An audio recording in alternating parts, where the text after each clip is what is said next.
The British had tried to look for this oil when they were here. From 1920,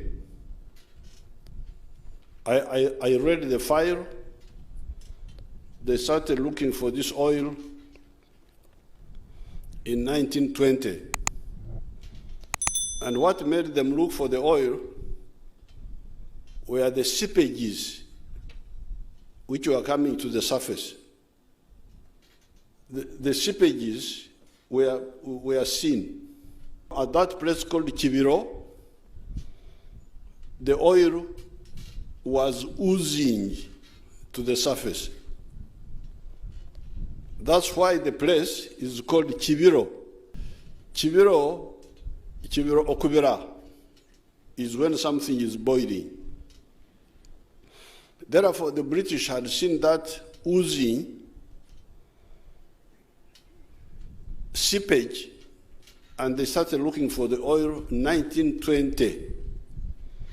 And they went on until 1956. I read the file of the Commissioner of Geology, who in 1956 wrote saying that this oil was there, but it evaporated and went away. So they gave up.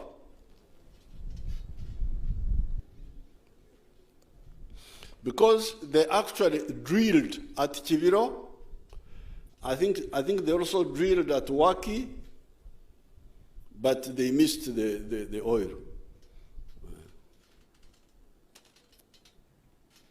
It was good that they missed it. But when we came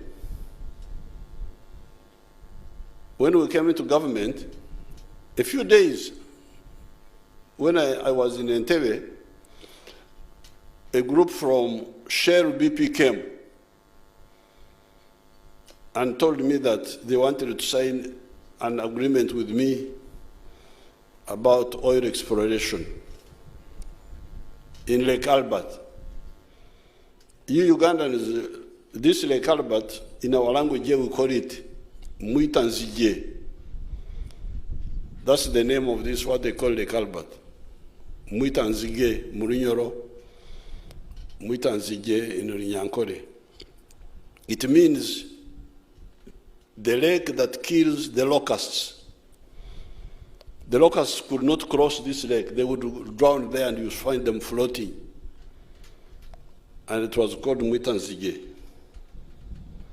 So these people said they were sure there was oil here. I think they had seen those. We had done the aeromagnetic survey 1980, 79, when we came with Benaissa.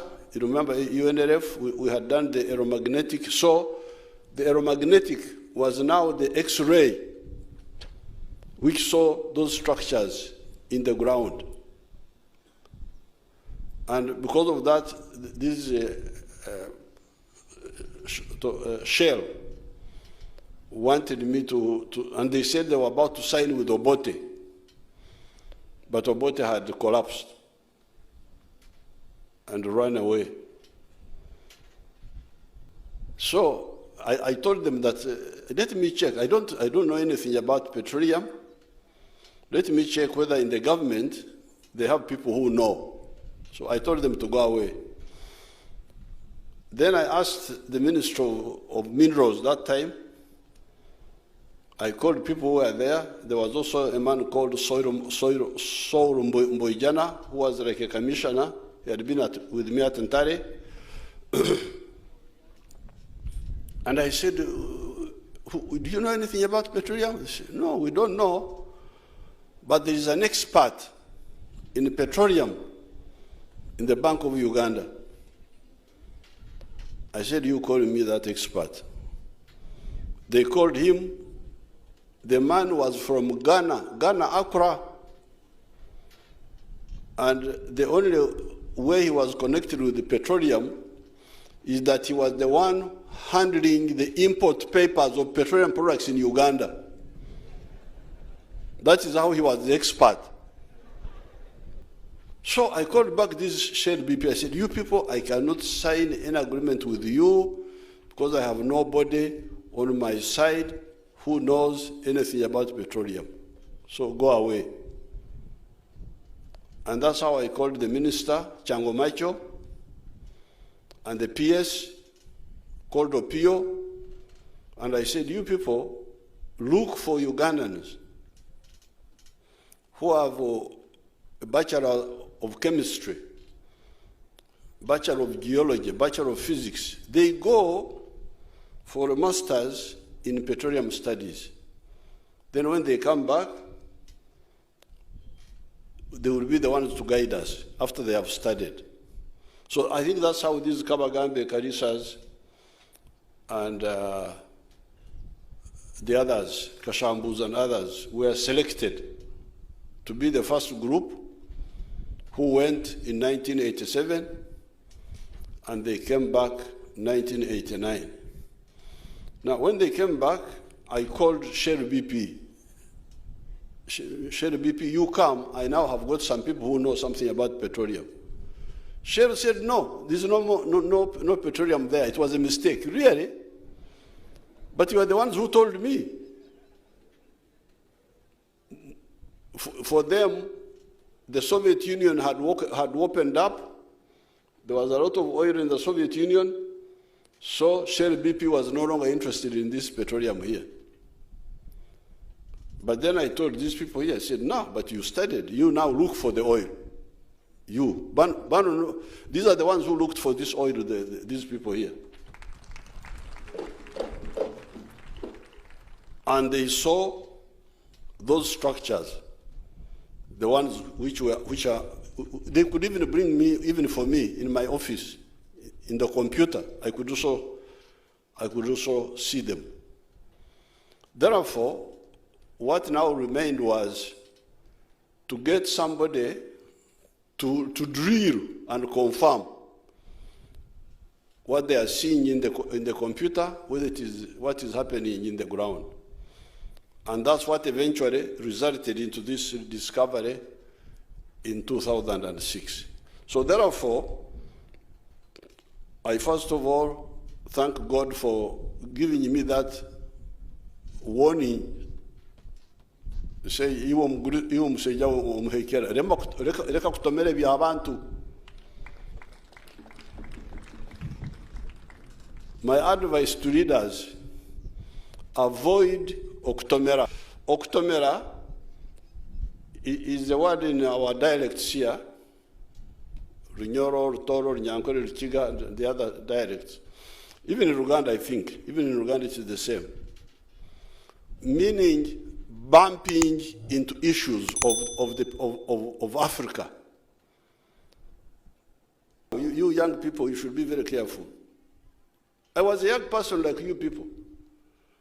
And petroleum was very exciting. I would have been very excited. Uganda. Tindu kugonza, kutomera, ebintu yabantu, bintarukumanya. That's what I told those people. So I'm very happy these people who went for training, when they came back, they didn't let us down. They did what I sent them out to do, and we were able to discover the petroleum. So I thank them very much. I salute them. And I also salute Minister Chango Macho, the late, and the PS or PO, because normally these civil servants also don't implement. These are public issues. These are not resources of Museveni as a person. They are public resources of the country. How would I take on the responsibility and think, okay, I will do it when I don't know? I couldn't. So I want to thank these scientists. When they came back, they did their work. I also want to salute the oil companies, the partners, because as you see, we started with smaller companies, Heritage, Talo, and so on. But eventually we got stronger companies like Cnooc and Total. These are stronger companies in terms of money and experience and resources. So I also thank them, and now I want to thank Cnooc for moving, because now they have moved. They have moved. I hope the others are also moving. So I want to congratulate them. But I want also to thank the government of China, because the Chinese government, these companies, many of them are government companies. So when they come here because they are encouraged by their government. The government of China has been working with Africa from 1949, when Mao Zedong took power in China, repressing the old groups. So all this time we have been working together on the anti-colonial struggle, but now on the issue of economic cooperation for mutual benefit. So we are now moving very well. I thank them. I thank the oil companies and the Chinese government, but also the government of France. I haven't heard them making trouble as a government. I heard the European Parliament, which we told to go to hell, but I didn't hear the French government making any trouble. So we are therefore moving forward with the oil. This oil is not a problem at all, because, first of all, the carbon dioxide, which comes from these fossil fuels, is not necessarily a problem if it is handled well. Because carbon dioxide, as you know, you who studied biology, and I studied biology 60 years ago, 1964. You know photosynthesis, how the plants capture carbon dioxide from the air. They use the sun energy through photosynthesis, and they make food. They make food for themselves, but also for us. So really, carbon dioxide, it is the misuse, it is the greed, which eventually causes problems. But for us here, we are very careful. We shall develop our oil resource, but also develop solar energy. Solar energy is our ancient energy, we Africans. The wind power, the hydro power, we shall use them. But also the oil, as we develop the others. And even when the others are fully developed, still petroleum is needed for other products, not necessarily for fuel. The shirt I'm putting on has got some polyester in it, and polyester is from petrol. We need tar to make chorus or wood. We need the fertilizers, nitrogen from the ammonia. You heard of ammonia. All these are from petroleum. So we can use the petroleum responsibly. The other ones cause problems for the world, for the global warming, because of greed, because they are greedy for money. They don't think about anything else. They are the ones who cause all these problems. So therefore, this petroleum resource will be here for a long time. We shall use it. And as you hear, we have got more. This one here, the 6.5 billion, which Irene Batebe was talking about, is only in 40% of the Mwitanzige Ruchuru. The other lake, what they call Edward, the Banyarwanda call it Ruchuru, For us, we call it Butumbi Lake. So this, where the oil is now, that has been confirmed, 6.5 billion, is in only 40% of the Mwitanzige Butumbi Valley. So there's another 60% of that valley where we're going to look for more oil. So we may end up with much more oil than we are talking about. So we shall look for all these oils and use them carefully. For a long time. So therefore, I congratulate everybody. We are here to celebrate. We shouldn't talk too much. Now, for the people of the area, I have heard of this, what they call local content and all that. But for me, the biggest local content, which all of you can participate in, is agriculture, producing food.